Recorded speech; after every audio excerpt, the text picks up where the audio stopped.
A recent soundbite from Elliotte Friedman plants the idea of a critical backup signing should the Canucks fail to land Jake Guentzel, and Quinn Hughes reunites with a former teammate, sparking new signing rumors that would be huge for Vancouver should they come to fruition. We'll be breaking all of that down in this episode of Canucks Digest, but first make sure to hit that subscribe button and click the bell icon so you don't miss any and all updates surrounding the Canucks as we head into free agency. And with that, let's hop into the first topic of the day, which is turning to Toffoli. Well, in a recent soundbite from the 32 Pod podcast, Elliotte wonders if Tyler Toffoli is back on the Canucks radar if they miss out on Guentzel.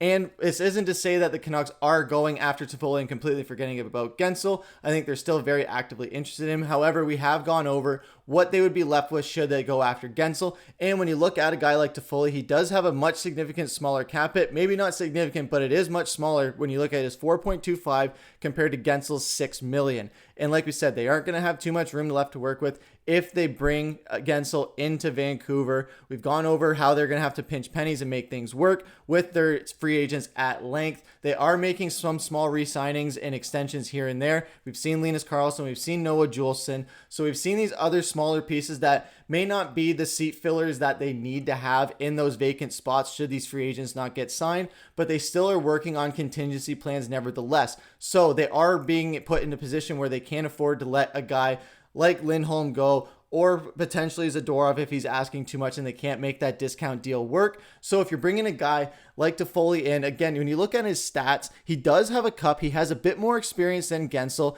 He did have 79 games played this past season combined between New Jersey and Winnipeg. 33 goals, 22 assists, 55 points, a -6 plus minus rating after going from a -15 to a +9 with the Jets. He was on the struggling Devils where they were very inconsistent and up and down this year.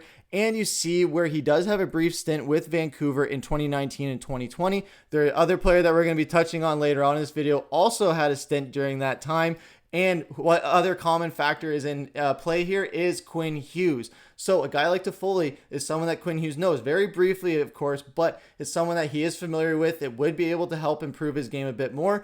And Toffoli is a bit more of a utility belt. When you look at him and how he would fit into this Vancouver team, he is a guy who can play center or either side of the wing. He can do it all. He is a utility belt player or a Swiss Army knife, if you will. So if you lose a guy like Elias Lindholm, you could throw him at center. If you lose a guy like Dakota Joshua, you throw him on the left wing. If you lose a guy like Sam Lafferty, you throw him on the right wing. So there are different ways that you can utilize Toffoli in this Vancouver system to make it work. And again, you're getting a guy who isn't as productive as Guentzel. We've gone over how productive Guentzel is and how great his stats are. But if Vancouver is a team where guys are continuing to have career years where they were just doing double what they were projected to do before or double what they have done in their past, I think this is an opportunity for Toffoli to really take off with Vancouver and have a much better stint than he had previously in 2019 and 2020. So he does have the potential to really have a different identity for this team, or for himself on this team, I should say. With finding a new home, he has been bouncing around a lot, but again, he does have the experience, he does have that cup, and being around a player like Quinn Hughes would be great for his development. It would be another way of just how this Vancouver team is just building around Quinn Hughes. We've seen that with not only in the NHL, but just in sports in general, but specifically in the NHL, you see where teams built around Sidney Crosby. They built around Alex Ovechkin. They've built around Connor McDavid in Edmonton. So if you're in a situation in Vancouver where they're building around Quinn Hughes, they're surrounding with the right pieces. You got Elias Pettersson, you got Brock Boeser, you got JT Miller, you got Dakota Joshua and Nikita Zadorov for now. And if you bring in a guy like Tyler Toffoli and the other player we're going to be talking about, that is something that fans, I think, would have something to look forward to very much, because it just means that the sky is going to be the limit for Quinn Hughes if he's able to continue on this pace with these kind of players around him. And it would just be better for team chemistry. We're going to see a bit more with the team chemistry shaking up a bit, I'm sure, with these free agents, but holding that chemistry is a big part together. And speaking of that chemistry, Hughes reuniting with Chris Tanev was the picture of the week this week. You see here, they were at the Luke Bryan concert in Ford Field. We know Luke and his brother, Luke Hughes and his brother Quinn Hughes, as you can see in the picture here, they go back home during the off seasons, back to Michigan.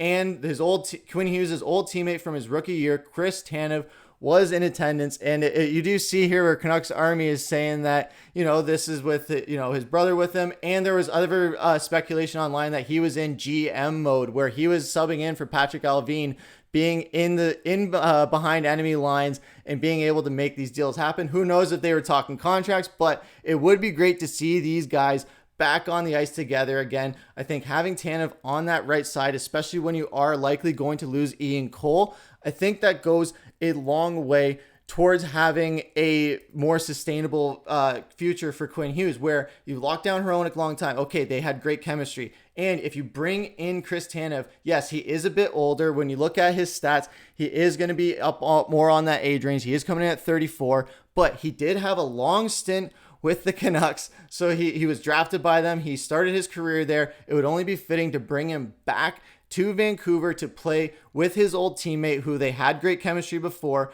like I said. So if they're able to even just build on that chemistry even further, where they're going to be just doing insane things on different shifts. And if you have a line on the power play or on the penalty kill where they're paired together, it might make them a dynamic duo, or just having him be a dual, Quinn Hughes being a dual threat where he's working with Hronek or working with Chris Tanev.